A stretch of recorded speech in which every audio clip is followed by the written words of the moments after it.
A veces, la vida nos pone en situaciones donde ya no somos capaces de funcionar con normalidad dentro de nuestras propias casas, esos lugares que solían ser nuestro refugio. Llega un momento en que uno necesita a alguien que lo guíe a través de la tormenta, alguien que le muestre el camino cuando la niebla es demasiado espesa. Para el príncipe William y Catherine, esa tormenta ha llegado, y lo ha hecho con una fuerza devastadora. Detrás de las puertas cerradas, lejos de los flashes de las cámaras y los saludos protocolares, una conversación privada lo ha cambiado todo. La pareja se enfrenta a pensamientos pesados, luchando con una verdad ineludible. La decisión que deben tomar alterará mucho más que su rutina diaria. No se trata solo del deber real, ni siquiera de cuidar su imagen pública. Es una situación que jamás pensaron enfrentar tan pronto, algo profundamente personal que arrastra consigo un trauma muy real. No fue algo planeado, y ciertamente no ha sido fácil. Pero, ¿qué pudo haberlos llevado a este punto de quiebre? Acompáñenos a descubrir qué hay detrás de esta duda razonable y desgarradora. Las luces de Adelaide Cottage permanecieron encendidas mucho después de la medianoche. Mientras el mundo dormía, William y Catherine permanecían en su sala de estar, envueltos en un silencio denso que solo llega cuando la casa finalmente se aquieta tras acostar a los niños. Durante semanas, la pareja había estado dando vueltas a este tema, buscando cualquier excusa para retrasar lo inevitable. Pero el Palacio de Buckingham esperaba una respuesta, y el tiempo de las evasivas se había agotado. Aquella habitación cómoda, que solía ser su santuario de paz, ahora se sentía asfixiante y pequeña. El peso de su responsabilidad los presionaba desde cada rincón, como si las paredes mismas les exigieran una sentencia sobre el futuro de su propia familia. Catherine estaba acurrucada en una esquina del sofá, todavía con la ropa sencilla que usaba para estar con sus hijos, una imagen de vulnerabilidad doméstica. William, por su parte, caminaba de un lado a otro cerca de la ventana, mirando hacia la oscuridad del jardín, como si buscara respuestas escondidas entre las sombras de la noche. Entre ellos, sobre la mesa, el té se había enfriado, intacto. Nadie tenía sed. El nudo en la garganta era demasiado grande. El silencio que se extendía entre ambos estaba cargado de todas las palabras que habían callado, de todos los miedos que intentaban manejar por separado en lugar de enfrentarlos juntos. Este momento era inevitable desde hace 3 semanas, cuando el palacio presentó su solicitud formal. No era una petición menor, implicaba una reestructuración fundamental de cómo criarían a sus hijos y específicamente el destino de su primogénito, George. La institución real quería compromisos firmes que transformarían la vida diaria del pequeño príncipe. Exigían introducir entrenamientos formales y responsabilidades que, a los ojos de cualquier padre, parecían una carga imposiblemente pesada para un niño de su edad. William entendía la lógica fría de la monarquía. Su padre y los asesores principales miraban hacia el futuro de la corona y querían asegurar una preparación impecable. Citaban ejemplos históricos, hablaban de deber, de tradición, de la continuidad de la sangre. Pero allí, sentado en su propia casa, pensando en su hijo durmiendo plácidamente en la habitación de arriba, esos argumentos sonaban lejanos, casi crueles. Catherine no se había quedado de brazos cruzados.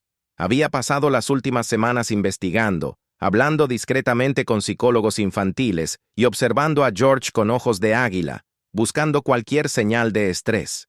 Había notado cómo a veces el niño hacía preguntas sobre su futuro que revelaban una conciencia demasiado madura, una carga que ningún niño debería llevar en sus hombros. La propuesta del palacio aceleraría todo. Significaría quitar las protecciones que ellos habían construido con tanto esmero alrededor de sus 3 hijos. Significaría más apariciones públicas, una educación rígida centrada en el trono, menos juegos, menos infancia y el fin de la privacidad dentro de su propio hogar. Para William, esto era personal. Él tenía sus propios fantasmas con los que luchar. Recordaba vívidamente tener la edad de George y sentir ese mismo peso. Esa sensación terrible, de que su infancia era algo que le sucedía a él, en lugar de algo que él pudiera controlar. Recordaba los intentos desesperados de su madre, la princesa Diana, por darle una vida normal, y cómo esos momentos de libertad eran tan preciosos precisamente porque eran muy raros. Se había prometido a sí mismo que sus hijos tendrían una historia diferente, que él encontraría la manera de equilibrar el deber con la inocencia. Ahora, esa promesa enfrentaba su prueba de fuego, y el terror de no poder cumplirla lo paralizaba. El palacio había presentado la solicitud como algo razonable y necesario. Usaron palabras suaves: planificación en lugar de presión, preparación en lugar de sacrificio. Pero William y Catherine sabían leer entre líneas. Aceptar significaba rendirse, significaba entregar el control de la vida de sus hijos a las necesidades de la institución. Significaba aceptar que el destino de George como futuro rey estaba por encima de su derecho a ser simplemente un niño, y que sus roles como reyes en espera eran más importantes que su papel como papá y mamá. Finalmente, Catherine rompió el silencio. Su voz, aunque cargada de emoción, sonaba firme.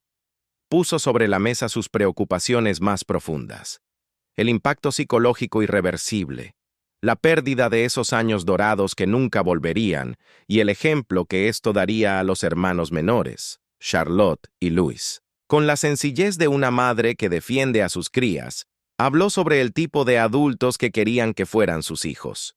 Cuestionó si la propuesta del palacio apoyaba esos sueños o los destruía, y lanzó la pregunta más difícil de todas: ¿realmente preparar a George para el trono requiere sacrificar su infancia? ¿O acaso existe otro camino, uno más humano, que la vieja institución nunca se ha detenido a considerar? William escuchó en silencio. No interrumpió ni una sola vez, porque en las palabras de su esposa escuchaba los mismos miedos que le habían robado el sueño durante semanas.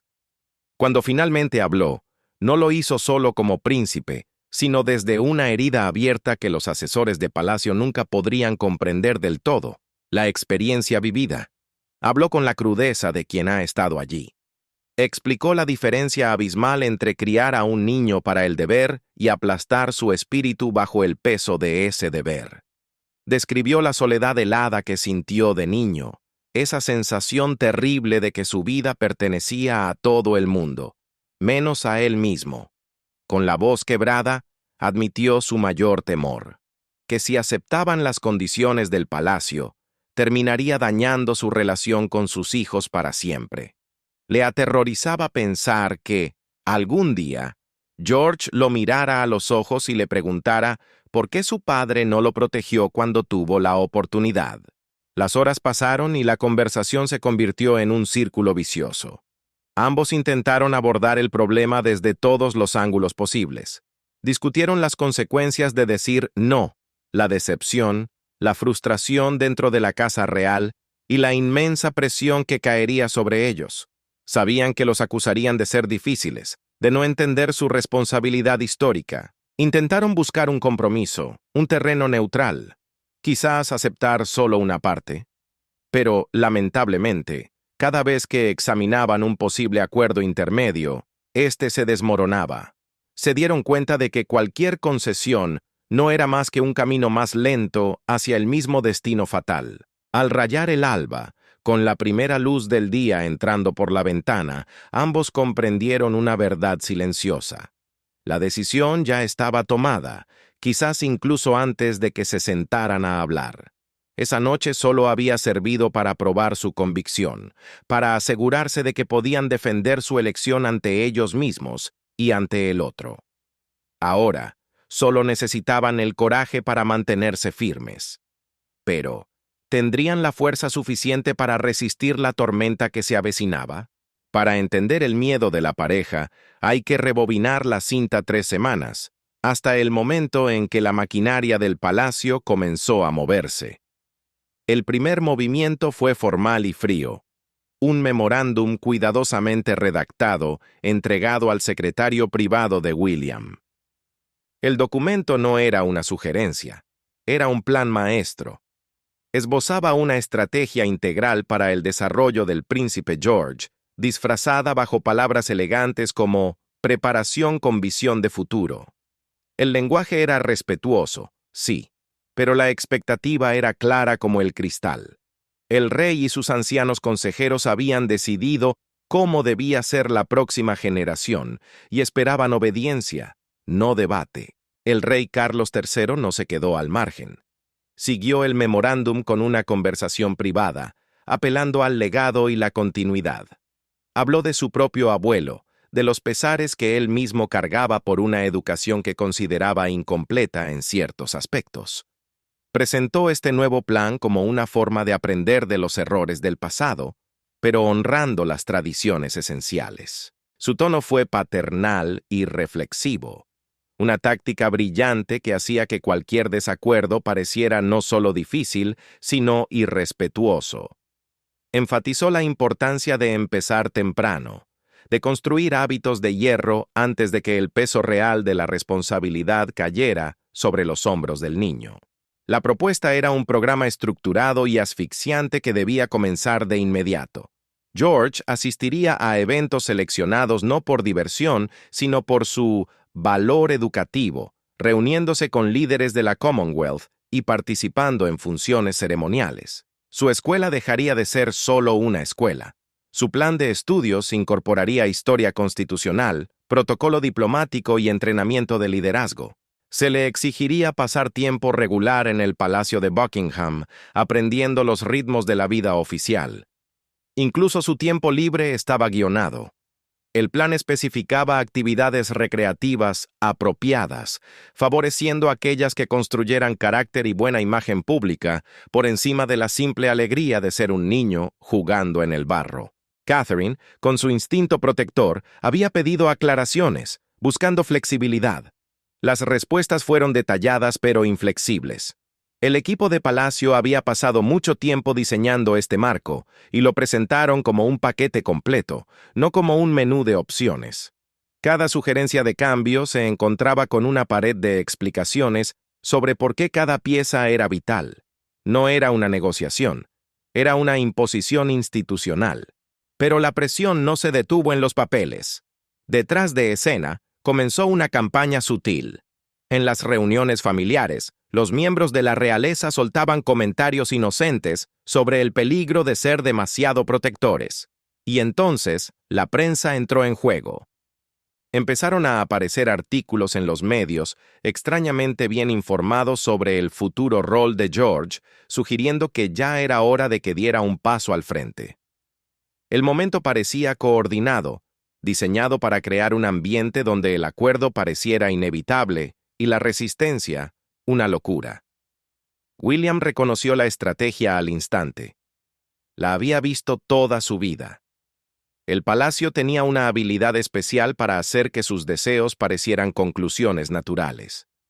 Construían el consenso a través de la repetición, haciendo que cualquier otra alternativa pareciera tonta.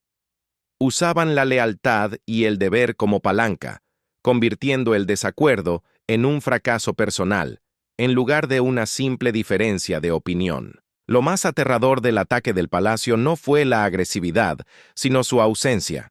Nunca alzaron la voz, nunca amenazaron abiertamente. Y fue precisamente esa calma calculada lo que hizo su estrategia tan devastadora. La propuesta llegó envuelta en advertencias implícitas, susurros sobre las consecuencias fatales de una preparación tardía. Los asesores, con sus trajes impecables y sus voces suaves, invocaron a los fantasmas de generaciones pasadas. Hablaron de aquellos que lucharon y fracasaron en sus roles por no haber sido moldeados desde la cuna. Pintaron la cooperación no como una opción, sino como una necesidad constitucional, y jugaron su carta más fuerte, el rey. Enfatizaron que este plan era una inversión personal de Carlos III, dejando claro que rechazarlo sería decepcionar a un padre justo cuando él y William estaban reconstruyendo su relación. Catherine conocía bien la maquinaria persuasiva del palacio. La había sentido sobre su propia piel. Pero ver cómo esos engranajes giraban ahora hacia su hijo despertó en ella un instinto feroz. Se dio cuenta de que la propuesta no trataba a George como a un niño de carne y hueso, sino como a una futura institución. Priorizaban la foto perfecta sobre el desarrollo humano. Asumían, con una frialdad espeluznante, que el deber real exigía el sacrificio de la inocencia. La presión financiera añadió otra capa de asfixia. La propuesta venía con regalos, más personal, seguridad ampliada, apoyo logístico. Rechazarla significaba seguir gestionando una carga creciente con los recursos actuales. El palacio llamaba a esto generosidad, pero Catherine, con su aguda inteligencia, lo vio como lo que realmente era, un soborno de control. Aceptar su ayuda significaba aceptar su vigilancia, permitiendo que las prioridades de la institución anularan las decisiones de los padres dentro de su propia casa. Desesperado, William intentó una última jugada diplomática. Invitó a su padre a un almuerzo privado, esperando encontrar al abuelo detrás del rey. Sugirió modificaciones, formas de cumplir con los objetivos del trono sin robarle la niñez a George. Carlos escuchó con paciencia, pero al final regresó al guión original. Habló de sus propios intentos de modernizar la monarquía, de la resistencia que él enfrentó y de los sacrificios que tuvo que hacer. Insinuó que William debería estar agradecido, pues se le estaba dando una oportunidad de opinar que él, Carlos, nunca tuvo. En el aire quedó flotando una sentencia no dicha.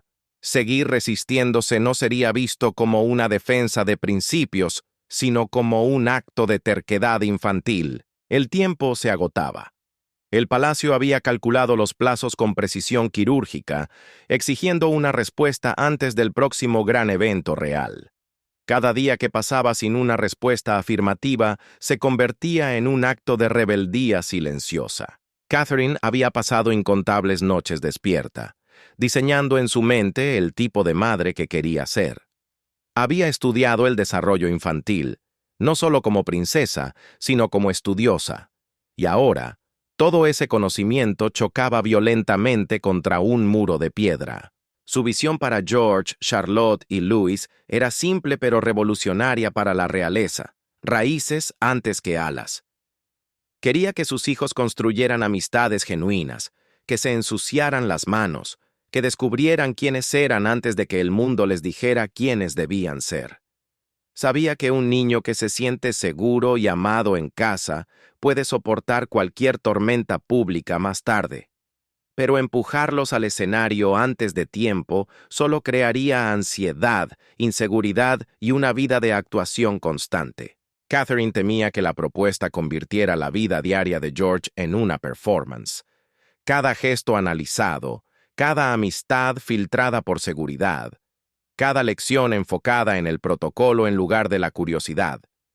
Y lo que más le dolía era el efecto dominó sobre Charlotte y Louis. La propuesta no solo robaría a George, sino que dividiría a la familia. Los hermanos menores verían cómo la atención de sus padres era succionada por las complejas necesidades del mayor. La unidad familiar que Catherine había protegido con tanto celo comenzaría a agrietarse. Ella recordaba su propia infancia ordinaria, como un regalo invaluable que le dio la fuerza para sobrevivir a la vida extraordinaria que lleva ahora. Quería darles ese mismo escudo a sus hijos. Los psicólogos con los que consultó confirmaron sus peores temores. La responsabilidad prematura crea niños perfeccionistas que aprenden a ocultar sus emociones verdaderas detrás de una máscara aceptable. El palacio quería representantes obedientes. Catherine quería criar líderes con empatía real, no robots entrenados. El detonante final fue una sugerencia específica que heló la sangre de Catherine. La idea de que George comenzara a asistir a ciertos eventos oficiales solo, sin sus padres, para fomentar la independencia. Para Catherine, esto no era independencia, era crueldad. Era obligar a un niño a gestionar situaciones de adultos sin su red de seguridad emocional. Esa propuesta cristalizó todo lo que estaba mal. Imaginó los momentos que perderían, los cuentos antes de dormir sin prisa, los desayunos tontos de fin de semana, las charlas en el coche sobre miedos reales y no sobre deberes oficiales. Esos momentos ordinarios eran el cemento de su familia, y el palacio venía con un mazo para romperlos. William se encontraba en el ojo del huracán. Toda su vida había navegado la tensión entre lo que la corona exigía y lo que su corazón necesitaba. Pero enfrentar esto como padre era una tortura nueva. Recordaba con una claridad dolorosa lo que se sentía ser el niño en cuestión. Recordaba la sensación de que las decisiones sobre su vida se tomaban en habitaciones donde él no tenía voz ni voto. Ahora tenía el poder de detener la historia, de proteger a su hijo de ese destino. Pero usar ese poder significaba desafiar a su padre, al rey, y poner en riesgo la frágil paz que habían logrado construir tras la muerte de la reina. Estaba dispuesto a romper con la institución que un día lideraría para salvar el alma de su hijo. Lo que hace esta crisis aún más dolorosa es el momento en que ocurre. William y Carlos habían logrado, tras años de tormentas y distancias, encontrar un puerto seguro. Habían empezado a hablar más abiertamente, encontrando terreno común donde antes solo había abismos generacionales. Carlos, consciente de su edad y su nuevo rol, había hecho esfuerzos genuinos, quizás por primera vez en su vida, para estar disponible, para ser un apoyo real y no solo una figura distante. Había reconocido errores del pasado, intentando construir un vínculo más fuerte con su heredero. Pero este desacuerdo amenaza con dinamitar todo ese progreso, arriesgando un retorno a los días oscuros de la frialdad y la decepción. William entiende la perspectiva de su padre, y eso complica terriblemente su propia posición. Carlos no es un villano en esta historia. Es un hombre que esperó décadas en la antecámara del trono, viendo el reinado interminable de su madre mientras se preparaba para responsabilidades que parecían nunca llegar. El rey tiene opiniones fuertes, forjadas en el fuego de sus propias experiencias difíciles y en su visión de lo que debe ser la monarquía para sobrevivir. Cree profundamente, con la fe de un converso, que la preparación rigurosa es la clave. Ve esta propuesta no como una jaula, sino como un regalo, ofrecerle a George las ventajas y herramientas que a él le faltaron. William se encuentra en una encrucijada brutal, tirado en 4 direcciones opuestas con la misma fuerza violenta. 1. Como hijo, desea honrar los deseos de su padre y apoyar su visión en estos primeros años de reinado. 2. Como padre, siente la necesidad visceral de proteger a sus cachorros de presiones que podrían romperles el alma, daños que la institución nunca reconocerá ni reparará. 3. Como futuro rey, entiende intelectualmente la importancia de la continuidad y la preparación. 4.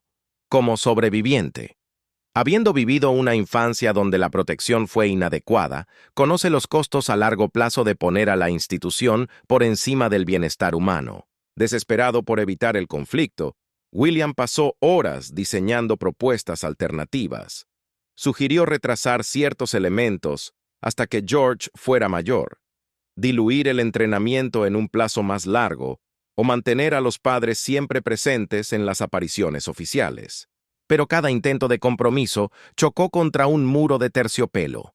Sus ideas fueron recibidas con cortesía exquisita, escuchadas con atención simulada y finalmente rechazadas con explicaciones técnicas sobre por qué el plan original era lo mejor. William se dio cuenta con horror de que la maquinaria del palacio no tiene un mecanismo para la negociación, solo tiene engranajes para asegurar el cumplimiento de conclusiones ya tomadas. La memoria de William es un campo de batalla. Por un lado, recuerda los momentos en que necesitó apoyo y no lo tuvo porque el deber es lo primero. Recuerda la frustración de su madre, la princesa Diana, luchando contra el sistema, intentando crear normalidad solo para ver sus esfuerzos socavados por el protocolo y la tradición. Recuerda la promesa que se hizo a sí mismo mirando al techo de su habitación. Si alguna vez tengo hijos, lo haré diferente. Pero también recuerda el amor profundo por su abuela, la reina Isabel II. Respeta la institución que ella representó y siente un orgullo genuino de ser parte de algo más grande que él mismo. La pregunta lo persigue. ¿Es el sacrificio de la infancia un requisito obligatorio para la corona? Los asesores dicen que sí, que son inseparables. Pero William se pregunta si eso es una necesidad real o simplemente la forma en que siempre se han hecho las cosas. Ve líderes en otros campos que florecen sin haber sido inmersos prematuramente. La certeza del palacio parece más una ideología ciega que una verdad basada en evidencia. William, con su mente estratégica y su experiencia militar, ve el peligro táctico. Aceptar esta propuesta es el primer paso en una pendiente resbaladiza. Establecería un patrón peligroso donde las demandas institucionales siempre anulan el juicio de los padres. Hoy es un evento, mañana será un internado, pasado mañana, una vida entera. William ve el futuro y le aterra, un futuro donde él y Catherine se convierten en meros gerentes de la vida real de sus hijos, en lugar de sus protectores. Además, su entrenamiento militar le enseñó sobre los peligros de la autoridad dividida. La propuesta del palacio crea esencialmente dos cadenas de mando dentro de su propia familia. Crea confusión en un niño que no sabrá a quién obedecer. ¿A papá o al protocolo? ¿Cuentan más las reglas de casa o las exigencias del trono? Esa disfunción organizacional le preocupa tanto como el contenido de la propuesta. Finalmente, William consideró las implicaciones políticas. Decir no podría interpretarse como un desafío directo a la autoridad del rey, cuestionando la sabiduría ancestral que ha sostenido a la monarquía durante siglos. Los miembros mayores de la realeza verían la resistencia como un egoísmo peligroso, y la prensa se lanzaría sobre cualquier grieta visible como hienas, convirtiendo un asunto familiar privado en un drama público que dañaría a la institución. Sin embargo, aceptar términos que él cree dañinos para sus hijos se siente como el peor pecado posible. Sería enseñarles a George, Charlotte y Louis la lección más triste de todas, que sus padres no pudieron o no quisieron protegerlos cuando más los necesitaban, y esa es una herida que ninguna corona puede curar. Si la presión institucional lograba doblar su brazo, William sabía exactamente lo que eso significaría. Establecería de una vez por todas que sus promesas de hacer las cosas de manera diferente no eran más que palabras vacías, polvo en el viento que se abandona ante la primera prueba real. Sería la demostración final y humillante de que, a pesar de todo su poder, sus títulos y su privilegio, carecía del coraje más básico, el de usar su posición para mejorar la vida de su propia sangre. La fecha límite del palacio actuaba como un espejo brutal, obligando a William a confrontar preguntas que había estado evitando sobre sus propios valores. Siempre había creído que la familia era lo primero, que su papel como papá importaba más que su papel como futuro rey. Ahora, el destino le exigía demostrar si esa creencia podía sobrevivir al fuego de la oposición real, o si se quemaría como papel mojado. La respuesta no solo definiría este momento, sino su enfoque completo sobre la paternidad y el liderazgo en las décadas por venir. ¿Estaba dispuesto a aceptar consecuencias reales para defender a los suyos? Pero había algo más. Algo que el rey y sus asesores desconocían. Para entender la verdadera magnitud del dilema, debemos retroceder 3 meses en el tiempo.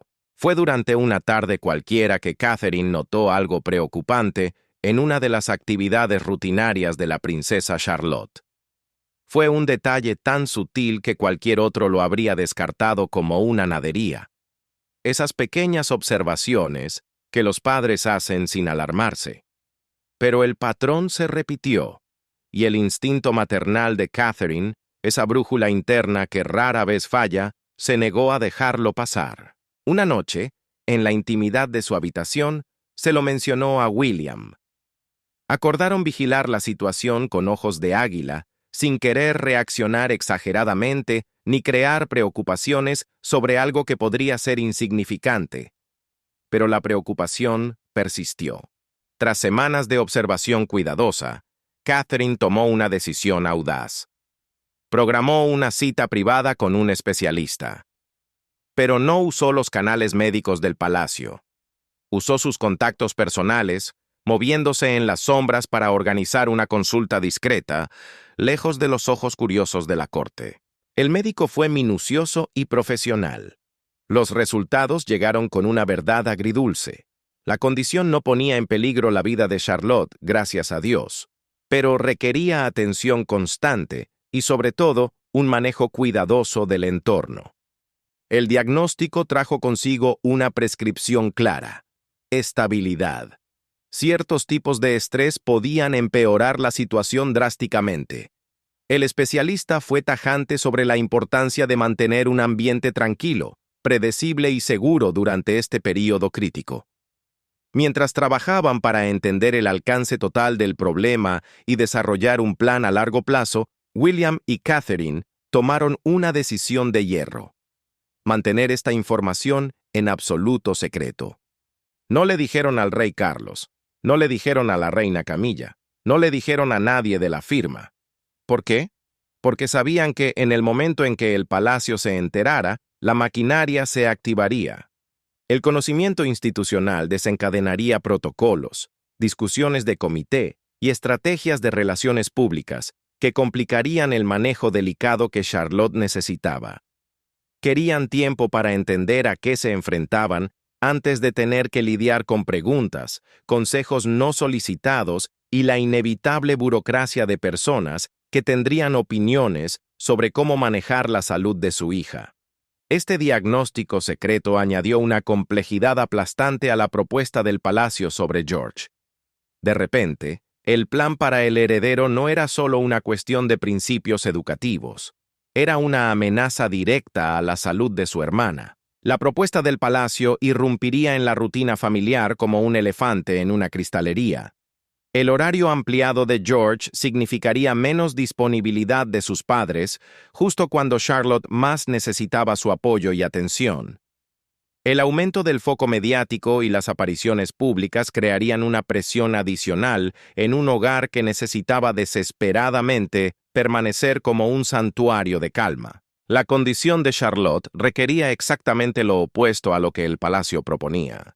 Y aquí es donde Catherine se encontró atrapada en una pesadilla logística y emocional. Catherine se encontraba haciendo cálculos imposibles.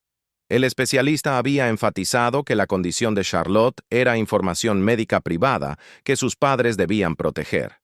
Pero esa misma privacidad hacía casi imposible explicarles a los funcionarios del palacio por qué su propuesta era tan inoportuna. ¿Cómo podía decirles que su gran plan para el futuro rey entraría en conflicto directo con las necesidades médicas de otra niña, sin revelar el diagnóstico que tanto se esforzaba por ocultar? La situación ponía de relieve una desconfianza fundamental hacia las prioridades del palacio.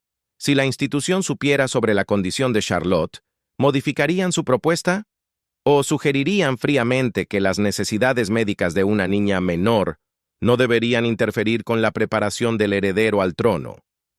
La experiencia pasada le sugería a Catherine una respuesta cruel.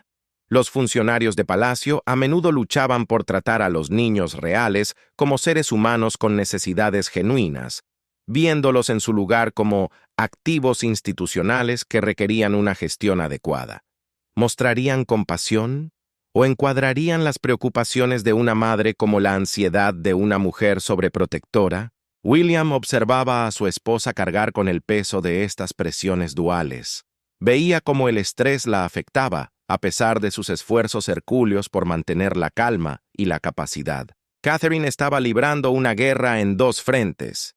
Por un lado, gestionaba la situación médica de Charlotte con su gracia habitual, asistiendo a citas, investigando la condición y manteniendo registros minuciosos. Por el otro, luchaba como una leona para proteger a sus 3 hijos de las garras de terciopelo del palacio. Estaba exhausta, pero no se rendía, y William sabía que, en esta batalla, él no podía permitirse ser un espectador. Tenía que ser su escudo. Lo más asombroso de aquellos días no fue el caos interno, sino la calma externa. Mientras su mundo privado se tambaleaba, Catherine continuaba cumpliendo con sus deberes oficiales con una compostura impecable. Sonreía, saludaba, estrechaba manos. Una actuación digna de un Oscar bajo una presión que habría quebrado a cualquiera. Pero detrás de esa sonrisa, su mente no dejaba de calcular los riesgos. La situación médica de Charlotte planteaba preguntas aterradoras. ¿Qué pasaría si aceptaban la propuesta del palacio y el estrés añadido hacía que la condición de la niña empeorara? Una pregunta oscura rondaba su cabeza. ¿Asumiría la institución la responsabilidad por haber empujado cambios que dañaron la salud de una niña? ¿O, como tantas veces en la historia, se lavarían las manos? ¿Mostrarían comprensión si Catherine tuviera que retirarse de sus deberes para cuidar a su hija, o esperarían fríamente que la familia gestionara el problema en privado mientras mantenían la fachada pública intacta? Afortunadamente, la pequeña Charlotte permanecía ajena a cómo su diagnóstico se había convertido en una pieza clave en este ajedrez de poder. Sus padres le habían explicado lo que le pasaba con palabras sencillas, sin asustarla. Ella sabía que su rutina cambiaría un poco, pero no tenía idea de que su salud era el centro de una guerra silenciosa entre sus padres y el rey. William y Catherine luchaban día y noche para construir un muro de contención, separando las presiones de los adultos de la inocencia de sus hijos. No siempre lo lograban, pero el esfuerzo era constante. El destino tiene un sentido del humor macabro. El plazo límite impuesto por el palacio no podía haber llegado en un momento peor. Los médicos habían sido claros. Charlotte necesitaba meses de estabilidad absoluta. Pero el palacio exigía una disrupción inmediata para George. Estaban atrapados en una trampa perfecta. Tenían en sus manos el argumento definitivo para detener al palacio: la enfermedad de Charlotte. William sabía que si revelaban el diagnóstico, tendrían una excusa irrefutable. Nadie, ni siquiera el rey, podría exigirles nada ante una hija enferma. Pero usar esa carta significaba cruzar una línea ética. Significaba sacrificar la privacidad de una hija para salvar la infancia del otro. Significaba usar el diagnóstico de Charlotte como un escudo político. Ambos padres se miraron y llegaron a un acuerdo silencioso y noble. La privacidad de Charlotte era sagrada. No la usarían como munición, incluso si eso significaba perder una ventaja estratégica vital. La conversación en la sala de estar había durado toda la noche. Mientras el mundo dormía, William y Catherine dieron vueltas a su decisión desde todos los ángulos posibles. Examinaron sus almas, desafiaron sus propias suposiciones y jugaron a ser el abogado del diablo. Imaginaron las conversaciones difíciles con el rey. Ensayaron escenarios, visualizaron el futuro, y así, entre tazas de café y susurros cansados, vieron cómo el cielo comenzaba a clarear. Con la llegada del amanecer, comprendieron que seguir hablando solo sería una forma de cobardía, una táctica para retrasar lo inevitable. Sabían lo que tenían que hacer, aunque el miedo a las consecuencias les helara la sangre. Fue Catherine quien habló primero cuando llegó el momento de la verdad. Su voz, cansada pero firme, cortó el aire con la claridad que solo da la certeza absoluta. Dijo lo que tenía que decir. No podía, y no apoyaría, un plan que ella sabía, en lo más profundo de sus entrañas, que dañaría a sus hijos. No importaba quién lo propusiera. No importaba si era el rey, la Constitución o la historia misma. Entendía la lógica del palacio, sí, pero rechazaba sus prioridades. Estaba dispuesta a soportar la decepción del rey y las críticas de los consejeros de traje gris, porque la alternativa, traicionar su deber sagrado como madre, era un precio que no estaba dispuesta a pagar. Al escucharla, William sintió como si una presa se rompiera dentro de él. Una ola de alivio lo inundó. La firmeza de su esposa le dio el permiso que él no sabía que necesitaba para reconocer su propia verdad. Admitió que había estado buscando salidas fáciles, formas de evitar el choque. Pero ahora, con Catherine como su ancla, encontró su voz. Habló de su propia infancia, de las cicatrices invisibles que llevaba, y declaró que no podía infligir esas mismas heridas a George. Decidió, en ese amanecer frío, ser el padre que él había necesitado y no tuvo. Decidió romper el ciclo de dolor, en lugar de repetirlo en nombre de la tradición.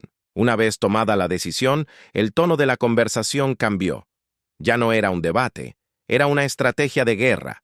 Sabían que debían informar al rey rápidamente, antes de que el plazo expirara y las cosas se complicaran más. Eran conscientes de lo que se les venía encima. Enfrentarían una presión brutal para reconsiderar. Intentarían dividirlos. Intentarían desgastarlos. Sabían que perderían el apoyo de ciertos sectores del palacio, que el personal leal al rey se volvería frío y poco cooperativo. Sabían que su relación con Carlos sufriría un daño que tal vez tardaría años en sanar, si es que alguna vez sanaba. Y Catherine, siempre pragmática, planteó la preocupación final. ¿Cómo vendería el palacio esta negativa? Si el conflicto se filtraba, ¿cómo los pintarían los medios? ¿Serían los rebeldes desagradecidos? Se preparaban para una tormenta mediática, sabiendo que al decir no al poder, estaban poniendo un blanco en sus propias espaldas. Catherine, con su aguda inteligencia mediática, sabía que decir no era solo la mitad de la batalla. La otra mitad era sobrevivir a la narrativa que el palacio tejería a su alrededor. Se preparaban para lo peor. Sabían que, si esto se filtraba, los titulares serían despiadados. Podrían ser pintados como difíciles, sobreprotectores o, peor aún, irresponsables con su deber histórico. Pero el miedo más grande era personal, que la maquinaria reviviera los viejos estereotipos contra Catherine. Temían que la narrativa sugiriera sutilmente que la forastera, la plebeya que no entiende la sangre real, estaba desviando al futuro rey del camino correcto, alejándolo de las tradiciones sagradas. Tenían que estar listos para ser los villanos de la historia, sin poder defenderse públicamente, manteniendo su posición sin criticar al rey y sin crear un drama innecesario. Era caminar sobre la cuerda floja, sin red de seguridad. William no era ingenuo. Sabía que su negativa no sería recibida simplemente como una decisión profesional. Sería un golpe al corazón de su padre. Carlos III se sentiría personalmente herido. Vería el rechazo de su plan, no solo como una diferencia de opinión sobre horarios, sino como un rechazo a su juicio, a su sabiduría y a sus intentos sinceros de ayudar a la próxima generación. El rey había invertido tiempo y alma en esa propuesta. Creía genuinamente que era lo mejor para George. Rechazarlo dolería más allá de la lógica. Por eso, William sabía que debía encontrar una forma casi imposible de comunicarse, mostrar un respeto absoluto por el padre y el monarca, mientras trazaba una línea inamovible de acero alrededor de la crianza de sus hijos. Diseñaron su respuesta con la precisión de cirujanos. No sería un portazo, sino una reverencia firme. 1. Validación. Reconocerían las buenas intenciones del rey y su compromiso con el futuro de George. 2. Firmeza. Defenderían su derecho divino y natural como padres de tomar las decisiones finales. 3. Apertura. Solicitarían un diálogo continuo para buscar otras formas de preparación, pero dejando claro que esta propuesta específica estaba muerta y enterrada. Aquí residía la mayor ironía y la mayor prueba de carácter. Catherine sentía el peso de saber que tenían el arma perfecta para ganar esta discusión en un segundo: la enfermedad de Charlotte. Si le decían al rey por qué necesitaban calma, él tendría que ceder. Pero ella y William se mantuvieron firmes en su pacto moral. Revelar el diagnóstico de su hija para ganar una discusión estratégica sería incorrecto. Sería usar a una niña vulnerable como escudo humano. Decidieron que preferían que los funcionarios del palacio los consideraran padres molestos y sobreprotectores antes que sacrificar la privacidad de Charlotte. Su reputación podía sangrar, pero el secreto de su hija permanecería intacto. William miraba más allá del horizonte inmediato. Entendía que esta decisión no era solo sobre el hoy, era sobre el mañana y el pasado mañana. Si lograban mantener sus límites ahora, contra toda la presión de la institución, crearían un espacio vital para defenderse en el futuro. Pero si cedían, si permitían que el palacio ganara esta pulseada, a pesar de su resistencia, enseñarían a la maquinaria una lección peligrosa. Que la presión sostenida eventualmente rompe la voluntad de los padres. Si fallaban hoy, revelarían que su autoridad era una ilusión. Como generales antes de la batalla, discutieron cada posible reacción de Carlos. Si reaccionaba con ira, mantendrían la calma estoica y pedirían una pausa para reflexionar. Si intentaba negociar, escucharían con respeto, pero no cederían en los puntos centrales. Si castigaba, retirando apoyo, documentarían todo y buscarían asesoramiento. Se estaban preparando para un conflicto que desesperadamente querían evitar, pero que sabían que no podían impedir. También pensaron en el pequeño príncipe. Si la tensión se volvía palpable, no querían que George sintiera que era culpa suya. Acordaron enmarcar la decisión como una responsabilidad normal de los padres. Queremos que seas un niño un poco más de tiempo. El objetivo era protegerlo de la carga de sentir que su futuro estaba causando una guerra civil en su propia casa. La mañana avanzó. Los primeros rayos de sol tocaron los jardines de Windsor y desde las habitaciones de arriba se escucharon los primeros ruidos de los niños despertando. La realidad estaba a punto de comenzar. En ese momento de quietud antes de la tormenta, William y Catherine se buscaron. Se tomaron de las manos y se sentaron en silencio. No hacían falta palabras. Ambos reconocían la inmensidad de la montaña que tenían que escalar, pero sacaban fuerza de su unidad. Habían elegido basándose en sus valores más profundos. Ahora, solo necesitaban el coraje para no soltarse cuando el viento soplara fuerte. Esa misma tarde, William hizo el movimiento. Solicitó una reunión privada con su padre, pero lo hizo a través del sistema de programación formal, una señal sutil de la gravedad del asunto. La oficina del rey confirmó la cita en menos de una hora. Esa rapidez fue un mensaje en sí mismo. Carlos había estado esperando, sintiendo que el plazo se agotaba. Al prepararse, William sintió que el estómago se le cerraba en un nudo apretado. Repasó su guión mental una y otra vez, sabiendo que ningún plan sobrevive al primer contacto con la realidad. Se vistió con traje y corbata, ropa de negocios, tratando inconscientemente la reunión con su padre como una cumbre de estado. Era una armadura psicológica. Catherine, siempre leal, se había ofrecido a ir con él. Quería presentar un frente unido desde el primer segundo, pero William, tras considerarlo cuidadosamente, tomó una decisión solitaria. Iría solo. Necesitaba mirar a su padre a los ojos, de hombre a hombre, de heredero a rey, sin escudos. Sabía que llevar a Catherine podría interpretarse como si él se escondiera detrás de ella, o peor, podría convertirla a ella en el blanco de la frustración de Carlos. Esta era una carga que él debía llevar primero. William tomó una decisión que definía su carácter. Iría solo. No era arrogancia, era protección.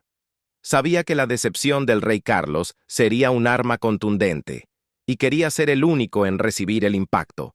Quería actuar como un pararrayos, absorbiendo la frustración de su padre para que Catherine no tuviera que soportar ni una sola mirada de reproche. Se prometió a sí mismo ser un mensajero honesto, reportar cada palabra a su esposa, pero en ese cuarto, la dinámica debía ser estrictamente de padre a hijo, de rey a heredero. Llevar a Catherine habría introducido una tercera dimensión, una que Carlos podría haber usado para desviar el tema hacia influencias externas. William necesitaba que esto fuera personal. El trayecto en coche hasta Clarence House es corto en millas, pero esa tarde se sintió eterno, como si el tiempo se hubiera estirado.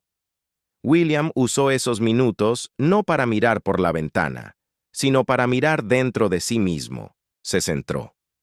Recordó por qué estaba haciendo esto. Visualizó a Catherine y a los niños en casa, seguros, ajenos a la tormenta. Se recordó a sí mismo que el malestar que estaba a punto de sufrir era el precio justo por la paz de ellos. Reconoció su propia ansiedad, ese nudo familiar en el estómago, pero se negó a dejar que el miedo socavara su resolución. Sabía que esta conversación sería un infierno, pero evitarla sería una condena. Carlos lo recibió en el mismo estudio donde semanas atrás habían discutido la propuesta original. El escenario no era casual, era un recordatorio sutil de la autoridad.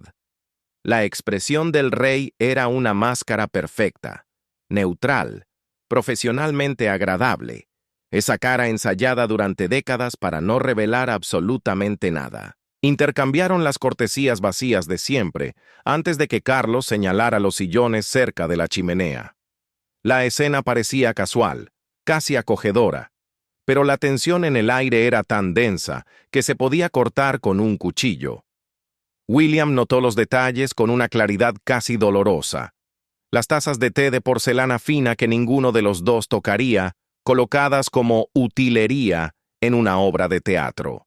Y el detalle más revelador, los dedos de su padre tamborileando rítmicamente contra el brazo del sillón.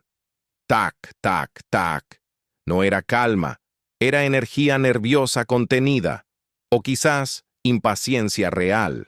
William había planeado suavizar el golpe, entrar en el tema gradualmente. Pero una vez que se sentó, se dio cuenta de que los rodeos no servirían. Se encontró hablando con una franqueza brutal. Padre, Catherine y yo hemos considerado la propuesta del palacio con mucho cuidado, dijo mirándolo a los ojos. Y hemos concluido que no podemos aceptar sus términos. No hubo temblores en su voz.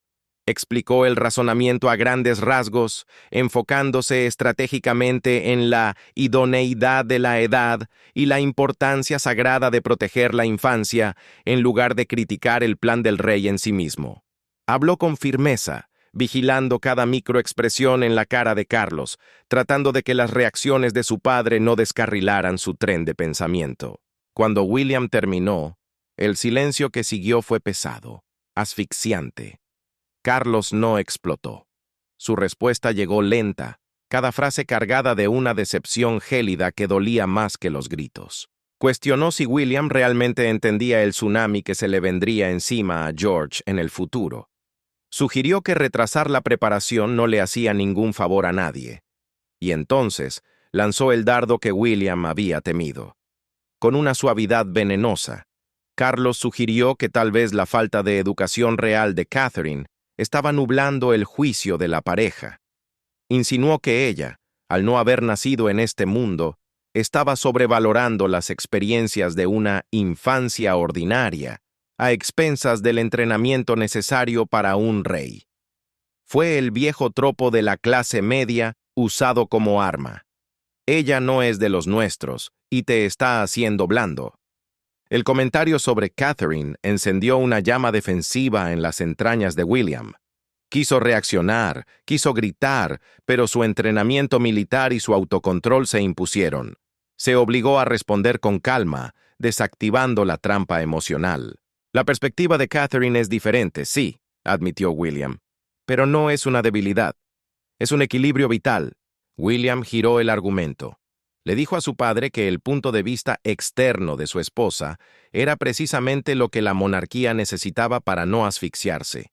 Y luego, puso su propia vida sobre la mesa. Le recordó a Carlos que él, William, tenía cicatrices, que él había vivido los costos de la presión prematura, y que esa experiencia personal debía informar las decisiones de hoy, no ser descartada. Intentó desesperadamente redirigir la conversación hacia un terreno común, buscando puentes en lugar de quemarlos. Pero Carlos cambió de táctica, dejó de lado lo personal y se envolvió en la bandera de la institución.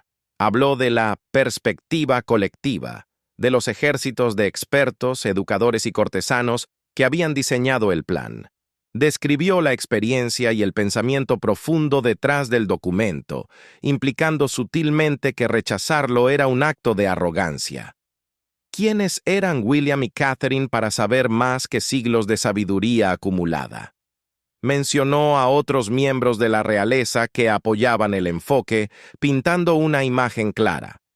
William y Catherine se estaban aislando. Su resistencia no era solo un desacuerdo familiar, era un desafío al juicio del establishment real. William sintió el peso aplastante de estos argumentos. Reconocía que eran presión estratégica, diseñada para hacerlo sentir pequeño e irresponsable, pero se mantuvo firme. Cuestionó si la experiencia de los cortesanos en protocolo y tradición se traducía realmente en sabiduría sobre desarrollo infantil y amor familiar. Les recordó que esos mismos expertos habían apoyado en el pasado métodos de crianza que hoy se consideran fríos y dañinos. Se negó a aceptar que estar en desacuerdo significara estar equivocado o aislado. La conversación se prolongó durante más de una hora, convirtiéndose en un círculo vicioso. Dieron vueltas alrededor del desacuerdo central sin encontrar una salida.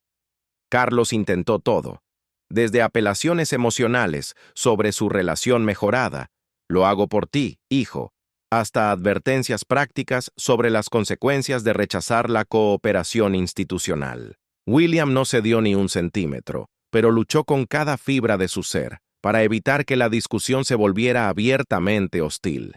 Quería salvar al padre, pero tenía que derrotar al rey en este asunto. Al final, ambos hombres se quedaron sentados, agotados, sintiendo la tensión vibrar en el aire. No había acuerdo. Solo dos visiones del mundo chocando en una habitación silenciosa. Finalmente, el rey Carlos III dejó de presionar. Pero no se equivoquen. No fue una rendición, fue una pausa táctica. Su tono, aunque más suave, sugería claramente que veía la negativa de William no como una decisión final, sino como un capricho temporal, una fase rebelde que eventualmente pasaría. Con la frialdad de un estratega, Carlos dejó caer la siguiente ficha del dominó. Indicó que habría más discusiones. Insinuó que otros miembros de la familia, las tías, los tíos, los guardianes de la vieja escuela, probablemente querrían expresar sus perspectivas. Fue una advertencia velada. Si no me escuchas a mí, te envié a los otros. Y entonces llegó el golpe bajo, la amenaza que no necesitaba gritos para ser aterradora. El rey dejó claro que el apoyo y la cooperación del palacio se verían afectados. No hubo amenazas explícitas de exilio ni de corte de fondos, pero el mensaje fue inequívoco. Si eliges caminar solo en esto, caminarás solo en todo. Se avecinaba un invierno burocrático. Los recursos, la ayuda y la buena voluntad de la maquinaria real comenzarían a secarse lentamente. William salió de Clarence House sintiéndose como si hubiera corrido un maratón con una armadura puesta. Estaba drenado, vacío, con los nervios de punta. La conversación había ido tan mal como temía. Su padre no lo había entendido y la brecha entre ellos se había ensanchado. Sin embargo, bajo el agotamiento, florecía un sentimiento nuevo: alivio. Había mirado al poder a los ojos y no había parpadeado. Había mantenido la compostura y, lo más importante, su resolución.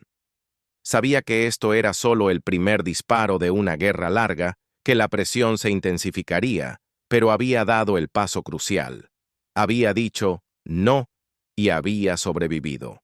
Apenas se cerró la puerta del coche oficial, William marcó el número que importaba. Al escuchar la voz de Catherine, sintió que el aire volvía a sus pulmones. Le relató cada detalle, cada pausa, cada amenaza velada de su padre. A pesar de la decepción de saber que el rey no había cedido, la voz de Catherine no vaciló. En ella escuchó el apoyo férreo y la solidaridad absoluta que necesitaba. Ella no era solo su esposa en ese momento, era su socia, su cómplice y su refugio. Esa noche de regreso en Adelaide Cottage, la atmósfera era diferente. Ya no había dudas, solo preparación. William y Catherine se sentaron a analizar el tablero de ajedrez. Hablaron de lo que había sucedido y, más importante aún, de lo que vendría después. Hicieron una lista mental de quiénes serían los siguientes en llamar para presionarlos. Discutieron cómo responder a las tácticas de manipulación emocional y a las presiones logísticas. Sabían que intentarían dividirlos, que intentarían desgastarlos por cansancio. Pero en esa sala de estar, bajo la luz tenue, reafirmaron su compromiso el uno con el otro y con su decisión. Reconocieron que el camino por delante sería empinado y solitario. Se prepararon para consecuencias que podían anticipar y se armaron de valor para aquellas que aún no podían imaginar. Pero lo harían juntos. La firma podía tener el poder, el dinero y la historia, pero ellos tenían algo más fuerte, una muralla de dos, construida sobre la convicción de que la felicidad de sus hijos valía cualquier precio. William y Catherine han trazado una línea en la arena, desafiando siglos de protocolo para proteger la inocencia de sus hijos y la salud secreta de su hija. Se han enfrentado al rey y a la maquinaria más poderosa de Gran Bretaña. ¿Crees que William y Catherine están cometiendo un error histórico al romper con los procedimientos establecidos?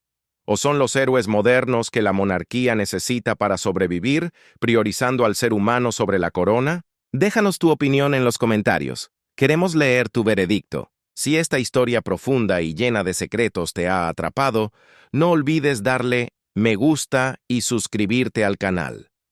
No te pierdas los detalles que los medios oficiales no te cuentan. Y antes de irte, mira los otros videos que aparecen en tu pantalla para seguir descubriendo los misterios ocultos detrás de las puertas del palacio. Hasta la próxima crónica, la próxima crónica, la próxima crónica, la próxima crónica, la próxima crónica, la próxima crónica, la próxima crónica.